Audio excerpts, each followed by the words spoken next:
occupation of Japan to install an American-led military government in Iraq if the United States topples Saddam Hussein, senior administration officials said today.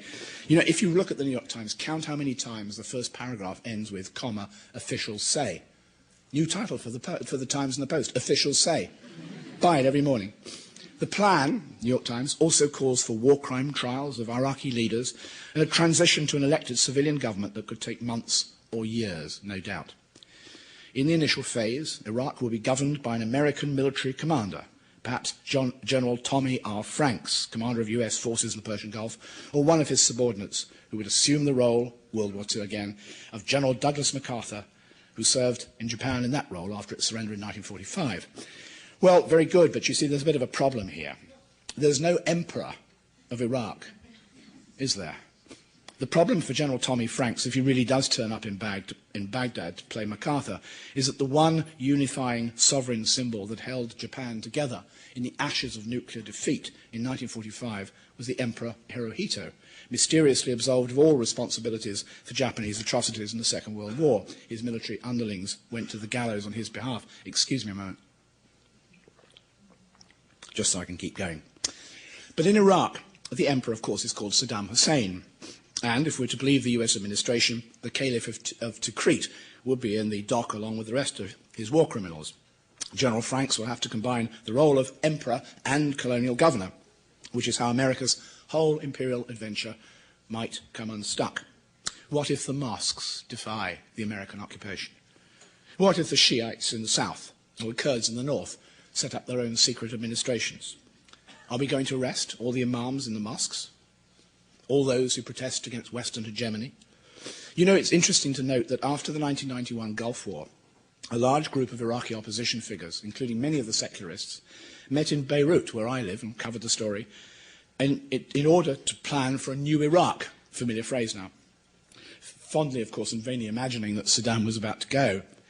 But within 24 hours, the Americans liked this meeting very much, they thought this was very positive, but within 24 hours, the opposition, including all those secular men, made an announcement that it would not allow foreign troops to contaminate what it called the sacred banks of the Tigris and Euphrates River, at which point Washington pulled out. There were, of course, at that point American troops in southern Iraq and on the banks of the river, but nothing like what there will be in the future, if what we're told is to be believed. So you see, it just might be, therefore, that the Americans need an emperor. Could it be, for example, that they want to reinstall the kingdom of the Hashemites? Remember, back after the First World War, we, the British, put the Hashemites on the throne of Iraq, courtesy of Winston Churchill, as a compensation prize for being kicked out of Damascus by the French. Could it be that Prince Hassan of Jordan, formerly the Crown Prince until King Hussein had different ideas, might be intended as the new king of Iraq? I'm sure the Iraqis would hope not, and I'm told that he doesn't want to be, but he did turn up, oddly, at a meeting of Iraqi opposition leaders in London a few months ago, and also on top of that, when General Franks dropped by in Amman 2 months ago, he did pay a social call on the good prince.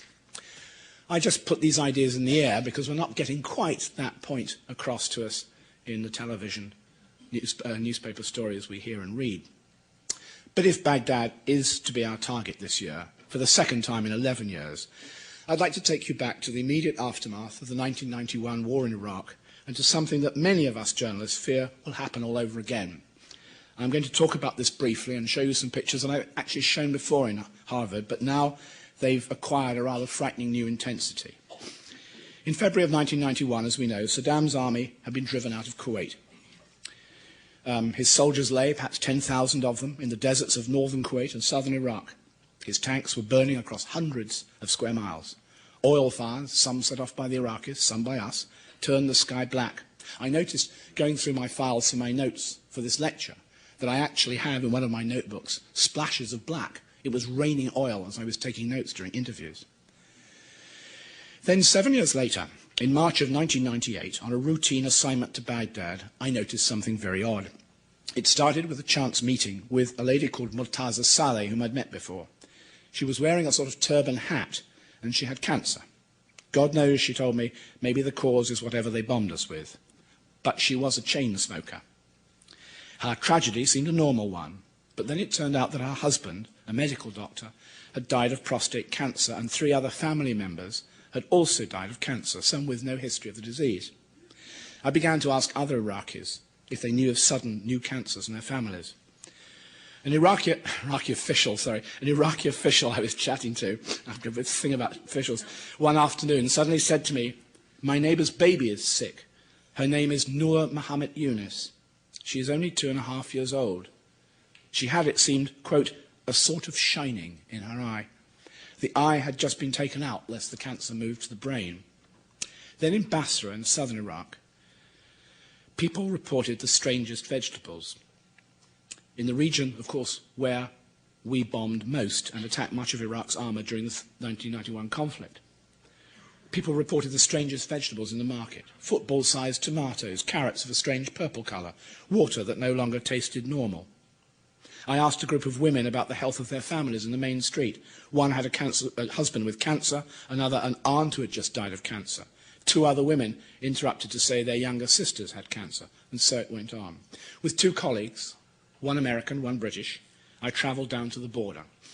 The last tank battles had been fought here in 1991, not in the desert, as many of us had thought, but in open farmland. There were tomato fields and cows grazing in long grass and small rivers, and among them were the scorched remnants of those Iraqi tanks so pulverised by American A-10 jets 7 years earlier. Then up walked an old farmer, actually a middle-aged farmer, whom I asked quite routinely whether there had been any cancers in his family. And with great sadness he told me his own daughter had just died of cancer. No, he said, there had been no history of cancer in his family. I still cannot remember exactly the first time I heard the phrase depleted uranium. As some of you will know, depleted uranium is a radioactive and chemically toxic nuclear waste. During the process of making fuel for nuclear weapons or power plants, the isotope uranium-235 is separated from uranium. The remaining uranium-238 is called depleted and is now routinely used in the manufacture of an armour-piercing projectile. It's called a depleted uranium penetrator. It is tough and hard, and we used this weapon in the Gulf War, and in Bosnia, and in Kosovo and Serbia. All over the desert, we reporters saw in the aftermath of 1991 Iraqi T-62 and T-72 tanks on fire. They were no match for the modern American and British battle tanks, and one reason was the DU warhead. It goes through the toughest armour. What actually happens is that the DU warhead bursts into flame when it hits its target, releasing as it does so an aerosol spray of uranium. The British Ministry of Defence acknowledges only a very low radiation hazard from this weapon, unless, of course, you happen to be the target or in the area or happen to be breathing in at the time. Some of the thousands of Western soldiers now suffering from what is known as Gulf War syndrome, tens of thousands, not only in Britain but here in America, think differently about this British estimate. So do thousands of Iraqis, including former Iraqi soldiers. An American military document states that, I quote, significant concentrations of DU oxide dust could be expelled from the fire in the event of an explosion after an appreciable amount of DU has been oxidized. Keeping out of the downwind plume or wearing a self-contained breathing apparatus will provide adequate protection. Well, they didn't tell us that at the time. Now back to 1998. After exploring the old battlefields from which the people of Basra obtain their vegetables and animal meat, I visited the hospitals, both in Basra itself and in Baghdad. Now, Tom, I'd like it if you'd be good enough to turn the light down now, because I want to do some slides for you.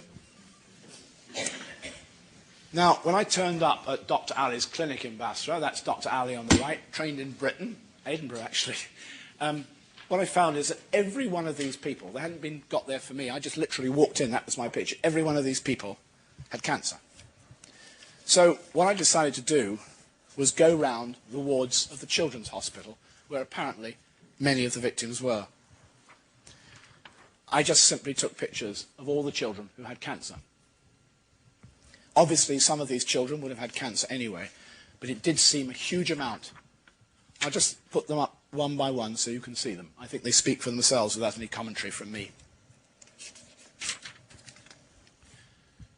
In many cases, of course, the families would come and live beside the child. This is the mother and child here. Some children were too weak to talk.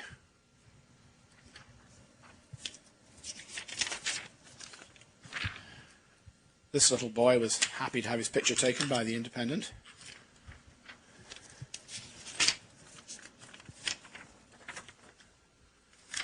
I don't know if this child knew its picture was being taken.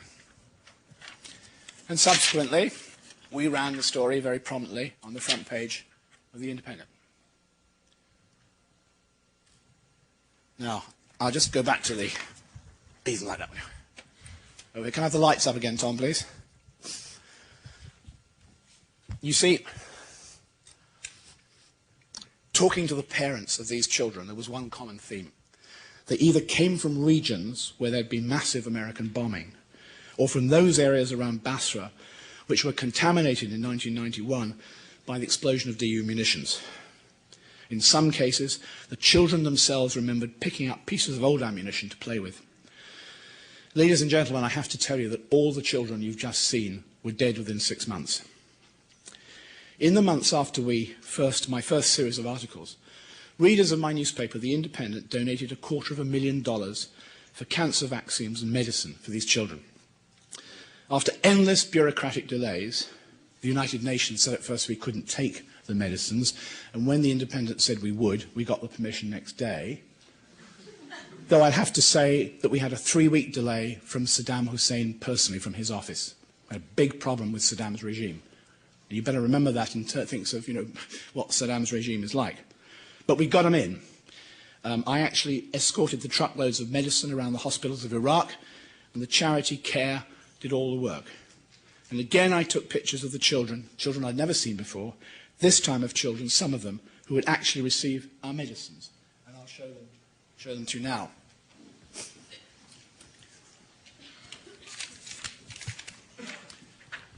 This is perhaps one of the saddest of all. This little girl could no longer speak. This little girl could speak. Indeed, she went and put her party hat on for her photograph.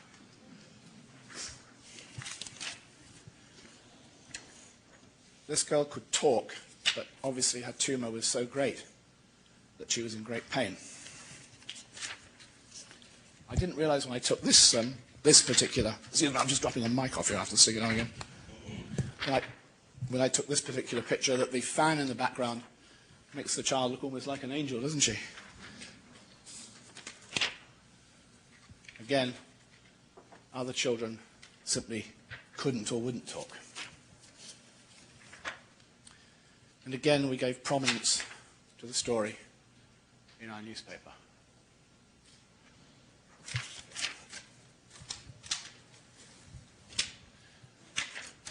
Now, I have to tell you once more that within 7 months, all those children were dead.